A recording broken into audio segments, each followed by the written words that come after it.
Hi guys! Welcome to my YouTube channel. I'm Teacher Cel. Mabuhay!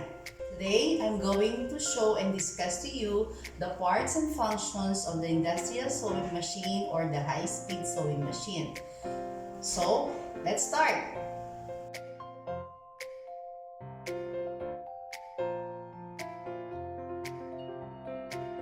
We have here the four main parts of the sewing machine.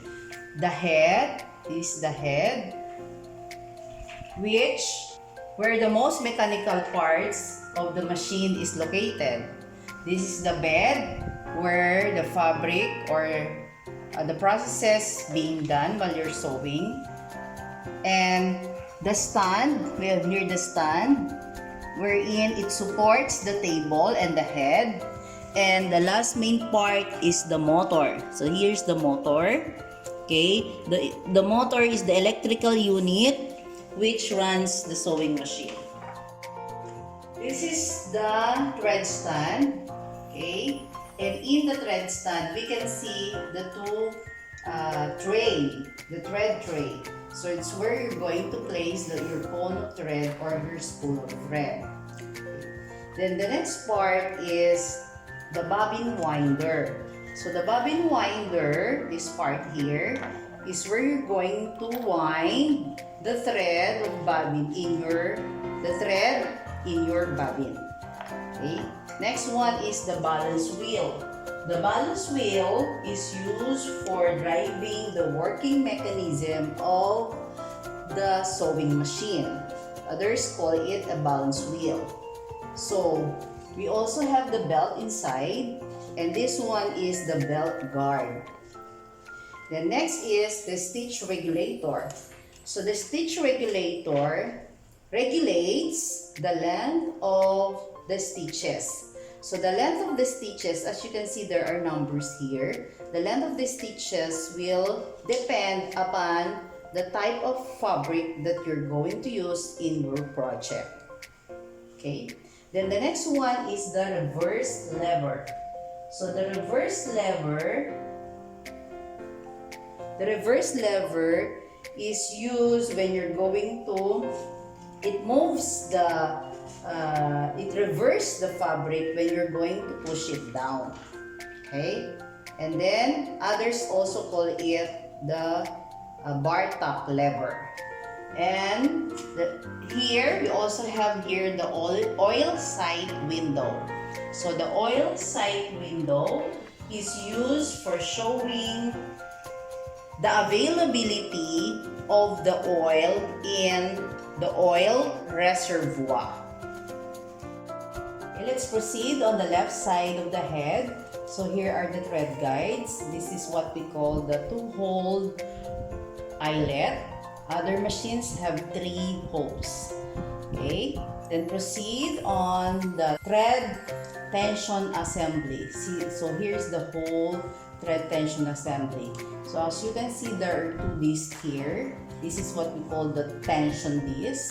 So the function of this is to regulate the looseness and tightness of the stitches, okay, of the thread. Then we have here the thread take up lever. It controls the flow and movement of the thread coming from the cone stand.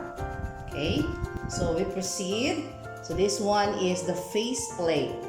Okay, the face plate covers the left side of the arm. Then as you can see, there are 2 bars here. There are 2 bars here. So this one is what we call the needle bar, where you're going to place the needle, the machine needle. Okay, so the needle bar holds the needle with the use of the clamp here or the screw. Then at the back of this needle bar, you can also see another bar, which is what we call the presser bar. So the presser bar holds the presser foot with the use of the screws there. Okay, so the presser foot, this one is the presser foot, holds the fabric while you are sewing. Okay?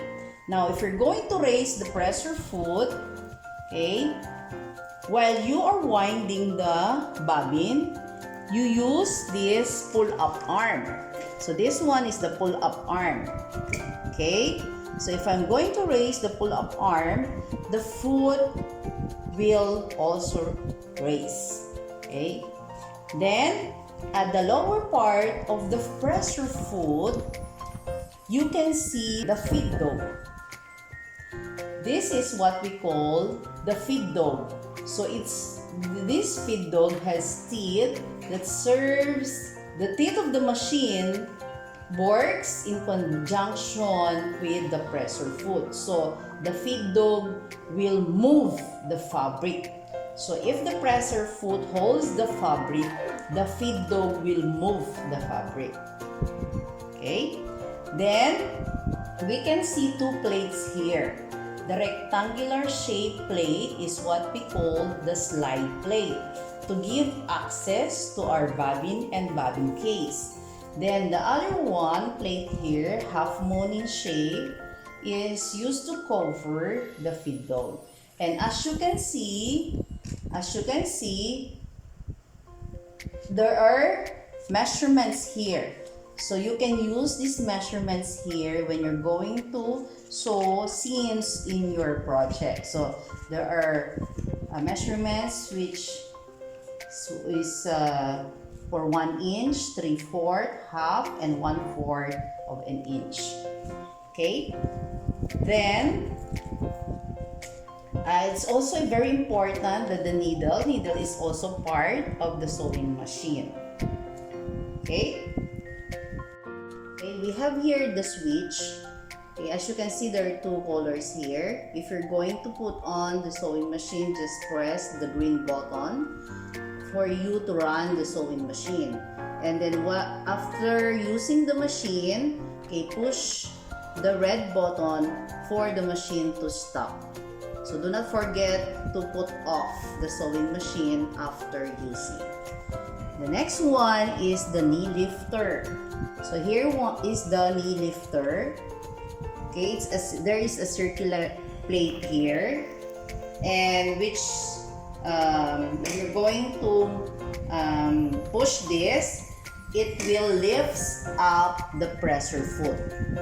Okay, so you're going to use the knee lifter before and after sewing if you're going to lift the pressure foot. Okay, next one is here there is a tank here. This is what we call the oil reservoir.